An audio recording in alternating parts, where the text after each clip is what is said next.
नमस्कार दोस्तों, C centre में मैं आपका स्वागत करता हूं। एक पॉलिटिक नया टॉपिक लेकर के आया हूं जो कि पॉलिटिक पढ़ने के लिए काफ़ी आसान बना देता है।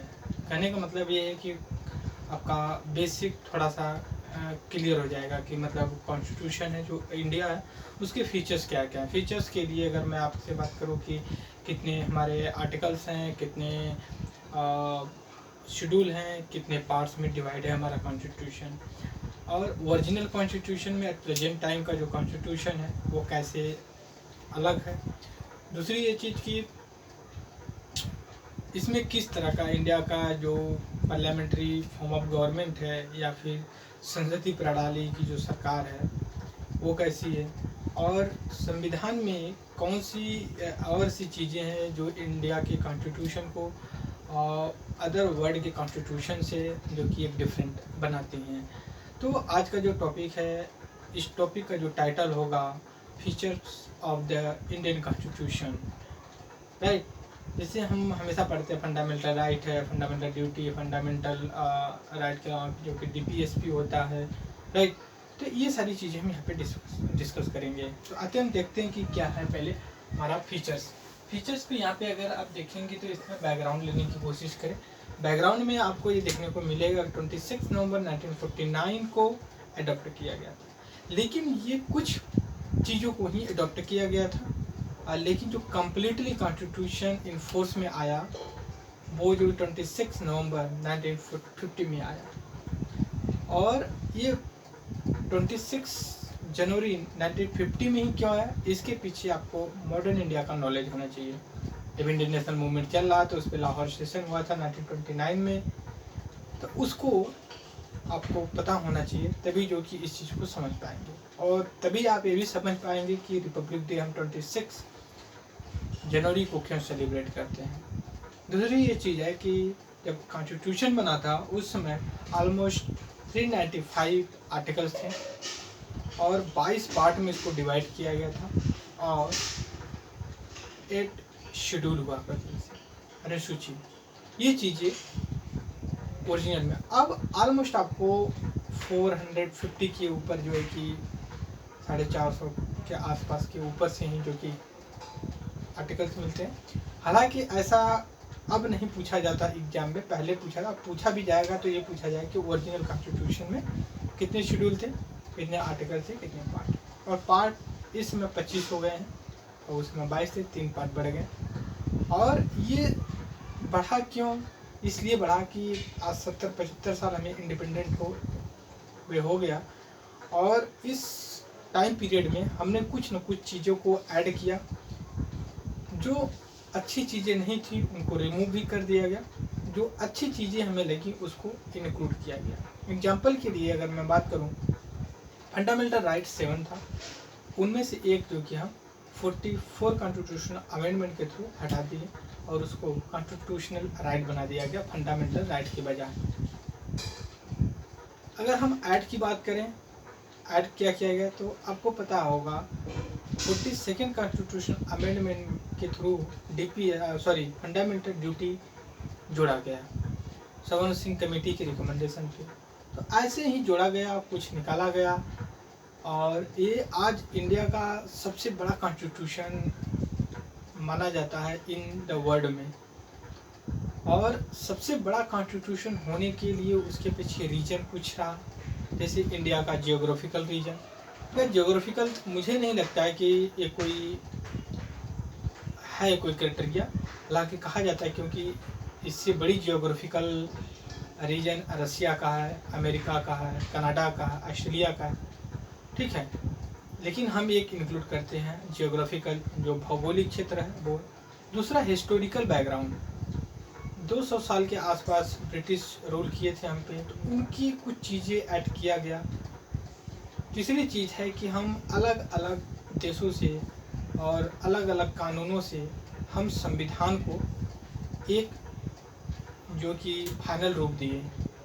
मतलब ये है कि जो चीज़ें हमें अच्छी लगी कि ये इस देश में इसकी चीज़ें अच्छी है तो हमने इससे अडॉप्ट कर लिया।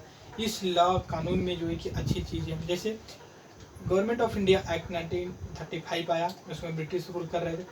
ऑलमोस्ट उसका 50% कॉन्स्टिट्यूशन का इसी जो है कि एक्ट से ऐड किया गया है। कुछ चीज़ें हम विदेशों से, अदर देशों से बोरो की, जैसे फेडरल स्ट्रक्चर था हमारा, हमने कनाडा से किया है।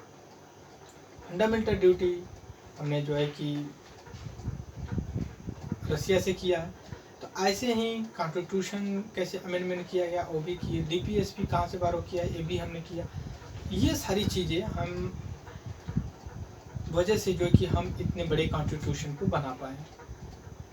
लास्ट में एक चीज़ और बोली जाती है, जो कॉन्स्टिट्यूशन बनाने वाले थे अम्बेडकर, सरदार पटेल सर और पंडित जवाहरलाल नेहरू जैसे बड़े बड़े विद्वान, वो कानून के पूरा पंडित हुआ करते थे। तो वो अपने कुछ ऑर्डिनरी भी दिमाग लगाएं, चीज़ों को ऐड किए। समझ सकते हैं कि विश्व में ऐसे भी देश थे जो इंडिया के साथ इंडिपेंडेंट हुए और तब से लेके अभी तक कॉन्स्टिट्यूशन नहीं बना पाए। एग्जाम्पल है नेपाल को आप देख सकते हैं। और इंडिया इंडिपेंडेंस के बाद ही 3 साल 2 साल पहला जनरल इलेक्शन करवाया, जहाँ पे साक्षरता दर, लिटरेसी रेट लेस देन 20% थी। जब इलेक्शन हो रहा था तो उसमें पूरा वर्ल्ड इंडिया की तरफ देख रहा था, ये कैसे सस्टेन करेगा। तो ये सारी चीज़ें रहीं वहाँ पे। और ड्यू कोर्स ऑफ टाइम में हमने बनाया। तो ये हमारा एक पहला पार्ट रहा कि जो लेंदियस्ट रिटन कॉन्स्टिट्यूशन है। रीजन क्या रहा, हमने डिस्कस किया कि डिफरेंट लॉ कंट्री से बोरो किए कॉन्स्टिट्यूशन, बनाने वाले कॉन्स्टिट्यूशन मतलब लॉ के पंडित थे, हिस्टोरिकल बैकग्राउंड था इस वजह से। दूसरा जो पॉइंट किया ड्राउ वेरियस सोर्सेज से, हमने अभी डिस्कस किया। तीसरा जो है, ये ना ही कॉन्स्टिट्यूशन ऑफ जो इंडिया है ये ना ही रिजिड है और ना ही फ्लेक्सिबल है। मतलब ये लचीलापन है, इसमें फ्लेक्सिबिलिटी है।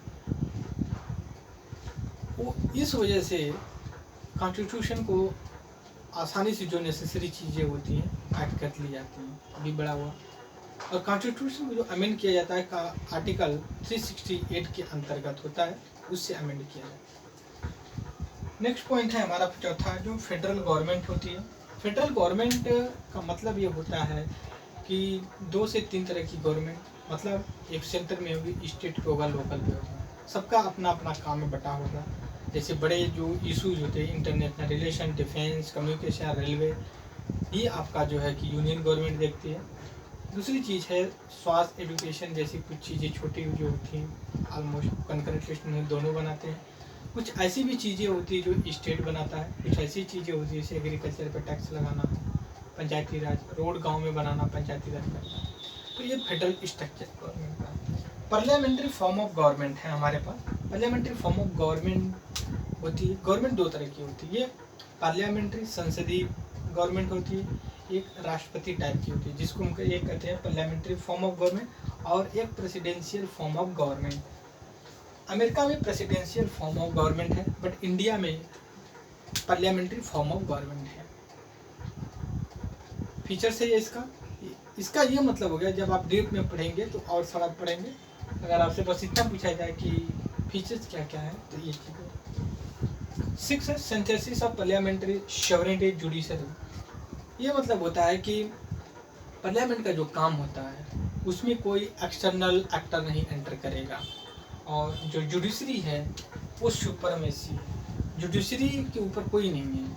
कुछ भी होता है तो वो हम, अगर गलत चीज़ें होती है तो भी हम कहते हैं आई विल अप्रोच गो या कोर्ट, राइट, हम न्यायालय में जाएंगे, न्यायालय में सुनवाई। और एक बात और कि ये चीज़ें होती हैं यहाँ पे। 7वां जो हो जाता है ये इंटीग्रेटेड और इंडिपेंडेंट जुडिशरी होती है। मतलब ये है कि जो इंडिया की जुडिशरी सिस्टम इंटीग्रेटेड है, सुप्रीम कोर्ट है, हाई कोर्ट है, लोअर कोर्ट है। सुप्रीम कोर्ट इंडिया का हो जाती है, इंडिया के लेवल पे पूरा देखती है। हाई कोर्ट हर स्टेट के अपने हाई कोर्ट होते हैं। लोअर कोर्ट जो कि आपका डिस्ट्रिक्ट लेवल पे आता है। जो नियम कानून ये बनाती है सुप्रीम कोर्ट, वो हाई कोर्ट और लोअर कोर्ट पे भी अप्लाई होती है। एक ही रूल बेसिस पे चलते हैं।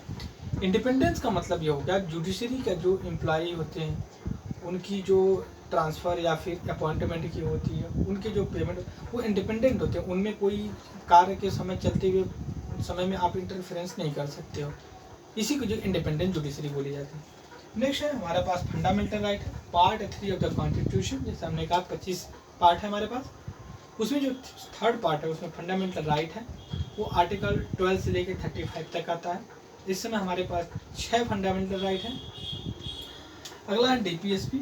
डीपीएसपी का मतलब डायरेक्टिव प्रिंसिपल स्टेट पॉलिसी, राज्य नीति निर्देशक तत्व होता है। ये आपका पार्ट 4 में आर्टिकल 36 से लेकर 51 तक पाया जाता है। नेक्स्ट है हमारा फंडामेंटल ड्यूटी। हमने शुरू में डिस्कस किया था कि ये 42nd कॉन्स्टिट्यूशनल अमेंडमेंट के थ्रू इसको इंक्लूड किया सवन सिंह कमेटी के रिकमेंडेशन पे।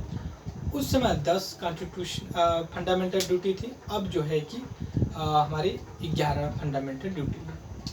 अगला है इंडिया एक सेकुलर स्टेट है, मतलब ये है कोई उसका धर्म नहीं है, ये सेकुलर होता है। और धर्म जहाँ पब्लिक प्लेस होगा वहाँ पे धर्म का कोई ऐसा चीज़ें नहीं की जाएंगी।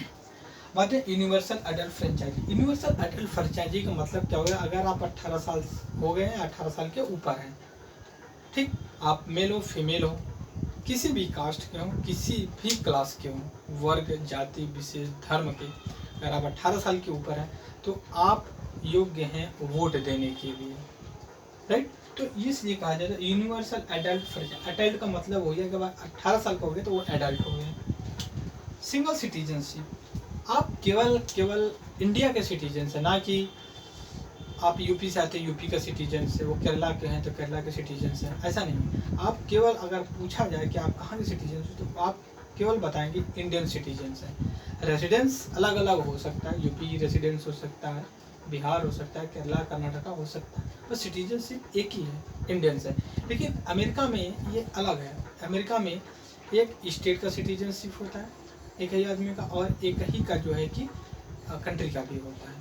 एक आदमी यूनाइटेड स्टेट ऑफ अमेरिका का भी होता है और दूसरा आदमी एक जो है कि आपका वहाँ का कोई स्टेट हो वहाँ का भी सिटीजन होता है। नेक्स्ट आते हैं इंडिपेंडेंट बॉडी। इंडिपेंडेंट कुछ बॉडी होती हैं, वो इसलिए होती हैं क्योंकि जो इंडिया का फीचर्स है या फिर जो ब्यूटी है उसको एक इंडिपेंडेंट होकर के कोई रेगुलेटरी बॉडी जो है काम करे। जैसे इलेक्शन करवाना है, इलेक्शन करवाने के लिए एक इंडिपेंडेंट और ट्रांसपेरेंट बॉडी होनी चाहिए, वो है इलेक्शन कमीशन ऑफ इंडिया। वो ट्रांसपेरेंट मैनर से इलेक्शन कंडक्ट करवाते हैं। कोई भी कोई भी रिक्रूटमेंट के लिए, मतलब किसी भर्ती के लिए सेंट्रल गवर्नमेंट में जो टॉप की पोस्ट होती हैं उसके लिए यूपीएससी होती है, यूनियन पब्लिक सर्विस कमीशन, आप सभी लोग जानते हैं यूपीएससी के बारे में, वो रिक्रूटमेंट करती है। दूसरी एक होती है सीएजी, अगर कोई गवर्नमेंट पैसा खर्च करती, कितना करती, कैसे करती है, तो उसका भी तो जांच पड़ताल होना चाहिए, क्योंकि 5 साल के बाद गवर्नमेंट चेंज हो रही है, 10 साल के बाद हो रही है, तो उसका हिसाब कौन रखेगा, तो वो सीएजी होती है, उसका ऑडिट करती है। ऐसे ही बहुत सी बॉडी होती है। नेक्स्ट है इमरजेंसी। इमरजेंसी 3 तरह की होती है हमारे पास, national emergency, state emergency, financial emergency. जब इमरजेंसी का टॉपिक पढ़ा जाएगा उसमें डिस्कस किया जाएगा। ये हमारे जो कि इमरजेंसी का टॉपिक एक फीचर्स है। और एक आता 3 tyre of government. 3 tyre of government का मतलब हो गया यूनियन हो गया, स्टेट हो गया, फिर लोअर पंचायती राज हो गया या अर्बन लोकल बॉडी हो गया, तो इसको 3 टाइप ऑफ गवर्नमेंट बोलते हैं। नेक्स्ट है हमारा कोऑपरेटिव सोसाइटी। कोऑपरेटिव सोसाइटी का मतलब ये हो गया कई लोग मिल के कोऑपरेट करें एक दूसरे से, राइट। ये हालांकि कॉन्स्टिट्यूशनल इंस्टीट्यूशन में इंक्लूड किया गया, ये 2011 में इंक्लूड किया गया 97 कॉन्स्टिट्यूशन अमेंडमेंट के थ्रू। कई आर्टिकल्स 19 में आर्टिकल 19 जो फंडामेंटल राइट है, राइट टू फ्रीडम का, उसमें इंक्लूड किया कोऑपरेटिव सोसाइटी बनाने का आपका फंडामेंटल राइट है। डीपीएस में 39 जो हमारा कॉन्स्टिट्यूशन का है उसमें इंक्लूड किया गया। तो ऐसे ही हम कोऑपरेटिव सोसाइटी को इंक्लूड यहाँ पे किया। तो ये हमारा बेसिक रहा जो कि कॉन्स्टिट्यूशन को लेकर के, और हम इसको कंटिन्यू करेंगे और जल्द से जल्द हम इकोनॉमी का भी कुछ कॉन्सेप्चुअल और बेसिक चीज़ें लेकर के आएँ। तो इस वीडियो में बस इतना है। Thank you very much discussion.